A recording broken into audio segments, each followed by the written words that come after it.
சாதகம் பார்க்க வந்த வாடிக்கையாளர் கேட்குறாரு, நான் கொடுத்து வச்ச பணம்லாம் வருங்களா? திருப்பி வருமா வராதா? ஒன்றுமே புரியலைங்க. 2 இடத்துல கொடுத்த அமௌண்ட்டு கேட்டு கேட்டு பார்த்து கேஸ் போட்டு கேஸ் நடந்துட்டுருக்கு. பணம் வருமா வராதா? நான் கொடுத்த பணம் வருமா வராதா? அப்படி கேள்வி. 2ஆம் இடத்துல சனி இருந்தாலும் 2ஆம் இடங்கிறது தனம், குடும்பம், வருமானம், துட்டு எல்லாமே.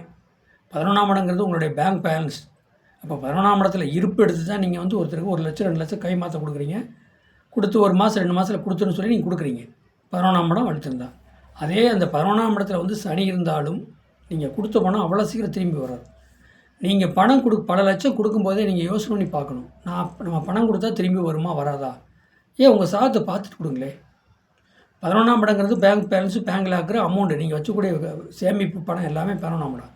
அப்போ அந்த 11ஆம் இடத்துல வந்து சனி போனதுன்னா அந்த பணத்தை எடுத்து நீங்கள் மற்றவங்கள்ட்ட கொடுத்தீங்கன்னா கிடத்துக்குள்ளே போட்ட கல் மாதிரி தான் இருக்கும். பணம் திரும்பி வராது. அப்புறம் நீங்கள் சாதத்தை தூக்கிட்டு சாதத்தை சோசியத்தை வரணும். ஏங்க இந்த பணம் கொடுத்தலாம் எப்போ வருங்க? வைத்தியம் முடித்த மாதிரி இருக்குங்க. ஒருத்தனா மிரட்டுறானுங்க, என்னைய சேஷனுக்கு போயிடணும்னு மிரட்டுறானுங்க. நான் பணம் பல லட்சம் கொடுத்துக்கிறேங்க, எனக்கு ரொம்ப கஷ்டமாக இருக்குது மனசு அப்படின்னு கேட்குறாரு. அப்போ யாரோட சாதகத்தில் 11ஆம் இடத்துல சனி பவன் இருந்தாலும் நீங்கள் பணத்தை கொடுக்கக்கூடாது. என்னங்க, பணத்தை கொடுக்கக்கூடாது. மொத்தமாகவும் வட்டிக்கோ வாசிக்கோ இல்லை கைமாற்ற கூட இந்த 2 லட்சம் வச்சுக்க 1 லட்சம் வச்சுக்க நீங்கள் கொடுக்கக்கூடாது. சரி, 2ஆம் இடத்துல சனி இருந்தாலும் அதே மாதிரி தான். அதே 5ஆம் இடத்துல சனி இருக்குதுன்னு வச்சுங்க. அப்போ கொடுத்த பணம் சில பேர் கேட்பாங்க, 5ஆம் இடத்துல சனி இருக்கும், ஜனனகால சனி. ஆனால் இன்றைக்கி கோச்சாரத்தில் சனி அந்த 5ஆம் இடத்து மேலே அந்த பழைய சனனகால சனியோடு இந்த சனி 5ஆம் இடத்துல போகும்போது பார்த்திங்கன்னா தகராறு வந்துடும்.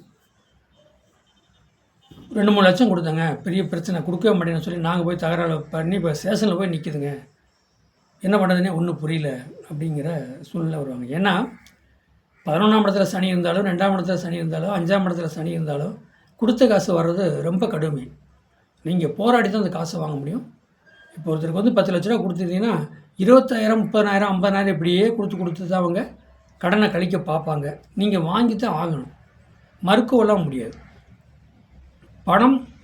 பணம் நம்ம கையை விட்டு போயிடுச்சுன்னு வச்சுக்க, நம்ம சாதத்தில் பார்க்கணும். 11ஆம் இடம் நல்லா இருக்கா? 11 கூட ஆட்சி பெற்றிருக்கானா? அப்போ 11ஆம் இடத்துல குரு இருக்கா, சுக்கிரன் இருக்காரா? இதை மெயினாக பார்க்கணும். பார்த்துட்டு நம்ம பணம் கொடுக்கணும். இப்போ கொடுக்குற பணம் எவ்வளோ நாள் திரும்பி வருமா வராதா அப்படின்னு நீங்கள் பார்த்து தான் கொடுக்கணும். கேட்டோடனே அவசரப்பட்டு எடுத்து கொடுத்துறீங்க. இப்போ சேஷனும் பிரச்சனை சிக்கல் இருக்கிற மாதிரி.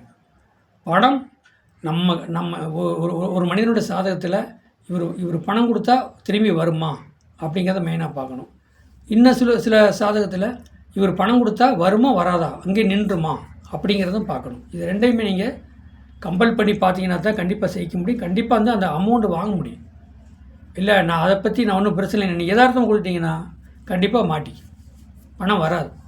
அதை நீங்கள் கவனமாக பாருங்கள். பணம் நம்ம கொடுக்குற பணம் திரும்பி வருமா வராதா உங்கள் சாதத்திலே பார்க்கலாம். பணம் வருமாங்கிறதுக்கு இப்போ ஒரு கான்செப்ட் சொல்லிட்டேன். இன்னொரு கான்செப்ட் எப்படி, நீங்கள் கொடுக்குற பணம் திரும்பி வருங்க. அதுக்கு என்னங்க கான்செப்ட்டு? 11ஆம் இடத்துல சனி இருந்தாலும் 2ஆம் இடத்துல சனி இருந்தாலும் 5ஆம் இடத்துல சனி இருந்தாலும் குரு சுக்கிரன் புதன் சுபகிரகங்க அந்த சனி பகவானை பார்த்துட்டா அமௌண்ட் வந்துடுங்க. உங்கள் சாதத்தில் நீங்கள் பாருங்கள். அப்போ அந்த சனியை வந்து குருவோ சுக்கிரனோ சுபகிரகம் பார்த்தா நீங்கள் கொடுத்த காசு வந்துடும். அவங்க 2ஆம் இடத்துல சனி இருந்தாலும் 11ஆம் இடத்துல சனி இருந்தாலும் 5ஆம் இடத்துல சனி இருந்தாலும் கண்டிப்பாக பணம் வந்துடும். உங்கள் சாதத்தை பார்த்துட்டு பணம் கொடுக்கல் வாங்கல் வரவு செலவு பாருங்கள். வாழ்க வளமுடன். என்னுடைய சேனலை சப்ஸ்கிரைப் பண்ணுங்கள், பெல் பட்டன் ஆன் பண்ணுங்கள், மற்றவங்களுக்கு ஷேர் பண்ணுங்கள். கண்டிப்பாக உங்களுக்கு பணம் உங்கள் சாதத்தை 95 14 77 10 74 நம்பருக்கு சாதகம் அனுப்புங்க. நீங்கள் கொடுக்குற பணம் வந்துடுமா, நீங்கள் கொடுத்தா பணம் வருமா, வரவு செலவு பண்ணிக்கலாமான்னு நான் தெளிவாக சொல்கிறேன். வாழ்க வளமுடன்.